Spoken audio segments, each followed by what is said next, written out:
जाग्रत स्वप्न सुषुप्ति यदि प्रपञ्चं यत् प्रकाशते तत् ब्रह्माहमिति ज्ञात्वा सर्वबन्धे प्रमुच्यते।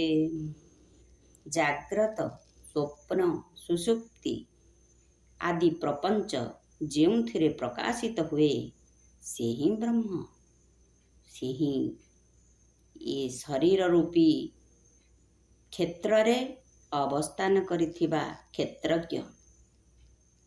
ସେହି ଉତ୍ତମ ପୁରୁଷକୁ ସ୍ମରଣ କରି ଆରମ୍ଭ କରିବା ଆଜିର ସତ୍ସଙ୍ଗ। ହେ ଆତ୍ମନ୍, ସମସ୍ତଙ୍କୁ ସପ୍ରେମ ଜୟଜୀବ। ସଦ୍ଗୁରୁ କହୁଛନ୍ତି କି ଶୁଭ ଭାବନାର ଫଳ ଏତେ ମହାନ ଯେ ସେ ଆତ୍ମବଳ ଇଚ୍ଛାଶକ୍ତିକୁ ଏତେ ପ୍ରବଳ କରିଦିଏ ଯାହାଫଳରେ ଯୋଗୀ ବହୁତ ବଳବାନ ହୋଇଯାଏ, ତାର ସମସ୍ତ କାର୍ଯ୍ୟ ସିଦ୍ଧି ହୋଇଯାଏ। ଏବେ ସାଧନା ସମୟରେ ଆଶୀର୍ବାଦ ପ୍ରଦାନ କରିବା ବା ଆଶୀର୍ବାଦ ଗ୍ରହଣ କରିବା ଆମର ଦୁଇଟି ଯାକ ଅଛି। ଆମେ ଯେତେବେଳେ ସାଧନା କରୁଛେ ଆମର ଚିତ୍ତ ଏକାଗ୍ର ହୋଇଯାଇଥାଏ। ଆମେ ସମାଧିରୁ ଉଠି ସମସ୍ତଙ୍କ ଠାରୁ ସଦ୍ଗୁରୁ ତଥା ଯୋଗୀ ଯୋଗାଚାର୍ଯ୍ୟ ଏବଂ ଅନ୍ୟ ମୁନିମାନଙ୍କ ଠାରୁ ଆମେ ଆଶୀର୍ବାଦ ଗ୍ରହଣ କରନ୍ତି ଏବଂ ଆମେ ଆଶୀର୍ବାଦ ଦିଅନ୍ତି ମଧ୍ୟ। ତ ଏଇ କାର୍ଯ୍ୟ ଆମର ସବୁଦିନେ ଚାଲି ରହିଛି। ସବୁଦିନ ଆମେ ସାଧନ ସ୍ୱାଧ୍ୟାୟ ଆଉ ସତ୍ସଙ୍ଗ କରୁଛେ। ଏଇ ସତ୍ସଙ୍ଗରେ ଆମର ମନୋବଳ ବି ବଢ଼ିଥାଏ। ଆମେ ଯେଉଁ ପୁସ୍ତକ ଗୁଡ଼ିକ ଆଲୋଚନା କରୁଛନ୍ତି, ସ୍ୱାଧ୍ୟାୟ କରୁଛନ୍ତି, ସେଥିରେ ମଧ୍ୟ ମନୋବଳ ପ୍ରବଳ ହୁଏ। କିନ୍ତୁ ସବୁଠାରୁ ବଳ ହେଉଛି ଶୁଭ ଭାବନାର।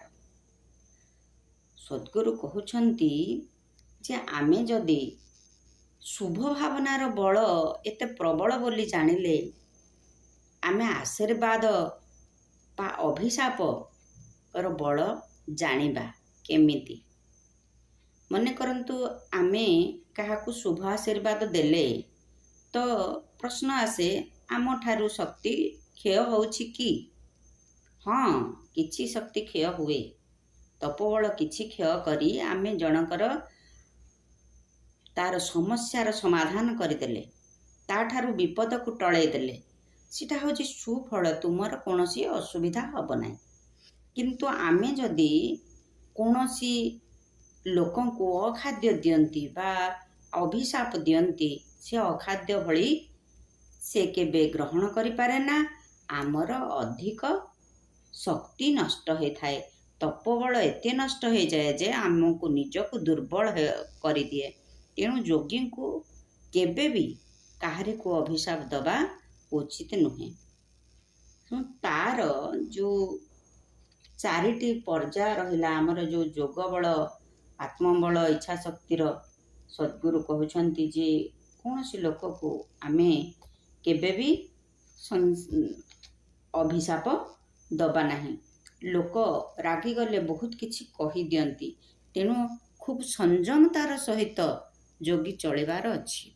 ଆମେ ଯେତେବେଳେ ଯୋଗଶାସ୍ତ୍ର ଆଲୋଚନା କରିବାକୁ ଯାଉଛେ ତା ପୂର୍ବରୁ ସଦ୍ଗୁରୁ ଏଗୁଡ଼ିକ କହୁଛନ୍ତି ଏଇଥିପାଇଁ ଯେ ଆମକୁ କ'ଣ କ'ଣ ସଂଯମ ଆଚରଣ କରିବାକୁ ପଡ଼ିବ। ଆମେ ଯେତେବେଳେ ଯାହାକୁ ମନ ତାକୁ କିଛି ବାକ୍ଶକ୍ତି ଦ୍ୱାରା କହିଦେଉଛେ, କିନ୍ତୁ ଆମର ସେଟା ମାନେ ଯୋଗୀମାନଙ୍କର ସେଟା କହିବା ଆଦୌ ଉଚିତ ନୁହେଁ। ତେବେ ଆମେ ପ୍ରଥମେ ଜାଣିବା ଯେ ଆମେ ଯେଉଁ ଜିନିଷ, ମନେକର କିଛି ବୀଜ ଆମେ ବପନ କରିବା କୌଣସି କ୍ଷେତ୍ରରେ, ତ ସେ କ'ଣ ହେଉଛି ନା କ୍ଷେତ୍ରଟିକି ପ୍ରଥମେ ଭଲ ଭାବରେ କର୍ଷଣ କରିବାର ଅଛି। ତାପରେ ମଞ୍ଜି ପକାଇବା ପୂର୍ବରୁ କିଛି ଗୋବର ଖତ ପାଣି ଆମେ ତାକୁ ଦେଇ ଉର୍ବର କରିବାର ଅଛି। ତାପରେ ବୀଜ ବପନ କରିଲେ ଆମେ ଜାଣିବା ଯେ ଅପେକ୍ଷା କରିପାରିବା ଯେ ଏତେ ନିହାତି ଗଛ ହେବ।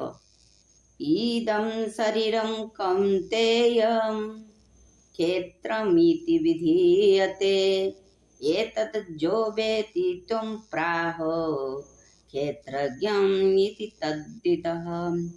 ତ ଆମର ଗୀତା କହନ୍ତି ଯେ ଏହି ଶରୀର ରୂପୀ କ୍ଷେତ୍ରରେ ଆତ୍ମା ରୂପୀ କ୍ଷେତ୍ରଜ୍ଞ ବାସ କରନ୍ତି। ତେଣୁ ଆମେ ଯେତେବେଳେ ଏହି ଶରୀରକୁ କର୍ଷଣ ଅର୍ଥାତ୍ ଚକ୍ରଭେଦନ କ୍ରିୟା ଦ୍ୱାରା ଆମେ ଭଲ ଭାବରେ ତାକୁ ଭଲ ଭାବେ ଚାଷ କରିଦିଅନ୍ତି, ଅର୍ଥାତ୍ ଭଲ ଭାବେ ଯୋଗ୍ୟ କରିଦିଅନ୍ତି, ସେ ଯୋଗ୍ୟ ବିବେଚିତ ସଦସ୍ୟକୁ ହିଁ ଆମର ଆଶୀର୍ବାଦ ଯାଏ। ତେଣୁ ଯେକୌଣସି ସଦସ୍ୟ ଯଦି ମୁନି ସଦସ୍ୟ ହେଇଥିବେ, ମୁନି ସମାଜର ସଦସ୍ୟ, ତାଙ୍କୁ ଏହି ଆଶୀର୍ବାଦଟି ଫଳପ୍ରଦ ହେବ। ନାହିଁ ତ ସଂସାର କ୍ଷେତ୍ରରେ ଯେତେକ ସବୁ ରହିଛନ୍ତି ଅଯୋଗୀମାନେ, ସେମାନଙ୍କୁ ଏତେ ଆଶୀର୍ବାଦ ଅଭିଶାପର ମାନେ ସେମାନେ କିଛି ବୁଝନ୍ତି ନାହିଁ।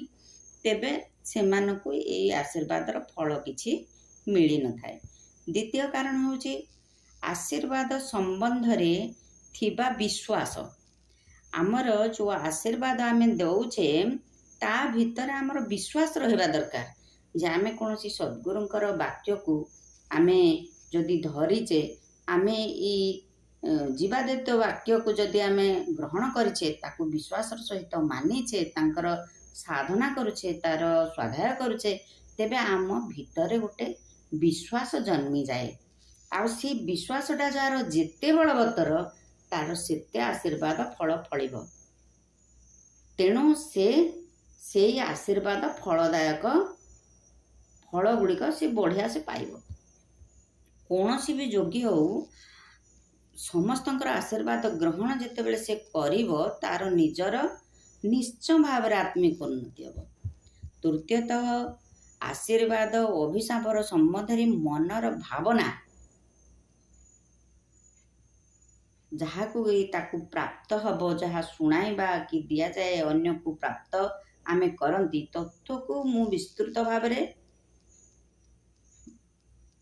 ଏଠି କହୁନି। ଆମର ଆଲୋଚନା ଚାଲିଛି। ଆଲୋଚନା ଆମେ ବହୁତ ସମୟ ହେଲାଣି ଏଇ ଶୁଭ ଭାବନା ବିଷୟରେ ଆଲୋଚନା କରୁଛେ, ଯେ ଆମେ ପଢ଼ୁଛେ ସବୁବେଳେ ସଦ୍ଗୁରୁଙ୍କ ଶୁଭ ଭାବନା।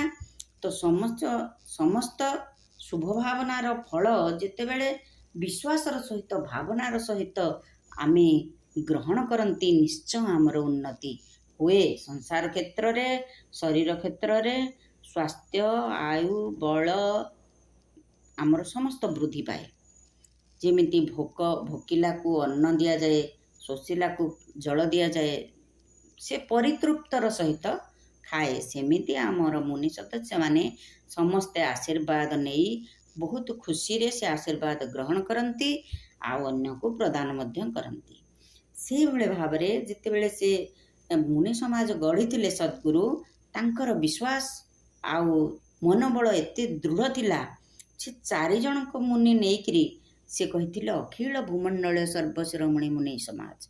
ଆଜି ଦେଖନ୍ତୁ କେତେ ସଦସ୍ୟ ମୁନି ସମାଜର ଅଛନ୍ତି। ସେ କହିଲେ ଯଦି ଏ ସଂଗଠନ ବହୁତ ଦୃଢ଼ୀଭୂତ ହେଇଯାଏ, ସମସ୍ତ ସଂସାର ଯଦି ଯୋଗୀ ହେଇଯାଆନ୍ତି, ତେବେ ଏତେ ପ୍ରେମରେ ସମସ୍ତେ ରହିବେ, ଆଉ ଏଠିକି ରୋଗ, ଦୁଃଖ, ଦୁର୍ବଳତା, ମୃତ୍ୟୁ କିଛି ପ୍ରବେଶ କରିପାରିବ ନାହିଁ। ତେଣୁ ଏ ସମାଜ ମୁଁ ଗଠନ କରିଛି। ସଦ୍ଗୁରୁ କହୁଛନ୍ତି ଯେ ଏ ଅଦ୍ଭୁତ ପ୍ରକାର ସ୍ୱର୍ଗ ହେଇଯିବ, ଏ ସଂସାର ଗୋଟିଏ ଅଦ୍ଭୁତ ପ୍ରକାର ସ୍ୱର୍ଗ ହେଇଯିବ। ତେବେ ଆମେ ସଦ୍ଗୁରୁଙ୍କ ପୁସ୍ତକରୁ ମଧ୍ୟ ଜାଣୁଛେ ସ୍ୱର୍ଗ ଆଉ ନର୍କ କ'ଣ। ଯେତେବେଳେ ମଣିଷ ସୁଖ ଶାନ୍ତି ଆନନ୍ଦରେ ରହେ, ସେଇ ସୁଖ ଶାନ୍ତି ଆନନ୍ଦ ହିଁ ସ୍ୱର୍ଗ। ଆଉ ଯେତେବେଳେ ମନୁଷ୍ୟ ଦୁଃଖରେ ରହେ, ସେଇ ଦୁଃଖ ହିଁ ତାର ନର୍କ। ତେବେ ଆମେ ଅନ୍ୟ କେଉଁଠି ସୁଖ ଶାନ୍ତି ଆନନ୍ଦ ଖୋଜିଯିବା ପୂର୍ବରୁ ନିଜକୁ ନିଜେ ଏଇ ବର୍ତ୍ତମାନ କାଳରେ କେମିତି ସୁଖ ଶାନ୍ତି ଆନନ୍ଦରେ ରଖିବା, ତାହା ନିଶ୍ଚୟ ଚେଷ୍ଟା କରିବା। ଆଉ ପ୍ରତ୍ୟେକ ଦିନ ଯୋଗ ସାଧନ ସ୍ୱାଧ୍ୟାୟ ଆଉ ସତ୍ସଙ୍ଗ କରିବା। ଫଳରେ ଆମର ମନୋବଳ ସଂକଳ୍ପ ଶକ୍ତି ଶୁଭ ଭାବନାର ଦୃଢ଼ ହେବ। ତ ସଦ୍ଗୁରୁ ଆମକୁ କ'ଣ ବତାଉଛନ୍ତି ନା ଆମକୁ ପ୍ରାତଃ କାଳରେ ଶଯ୍ୟାତ୍ୟାଗ କରି ମୁନି ଆସନରେ ବସି ଅଳ୍ପ ସମୟ ପାଇଁ ଶୁଭ ଭାବନା କରନ୍ତୁ।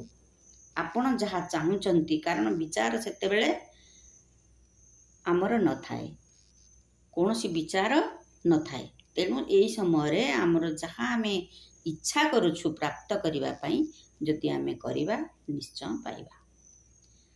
ଦ୍ୱିତୀୟତଃ ଆମେ ପୁଣି ଯେତେବେଳେ କରୁଛେ ଯୋଗରୁ ଉଠି ପୁଣି ଶୁଭ ଭାବନା କରିବା ଆଉ ଶୁଭ ଚିନ୍ତା ମଧ୍ୟ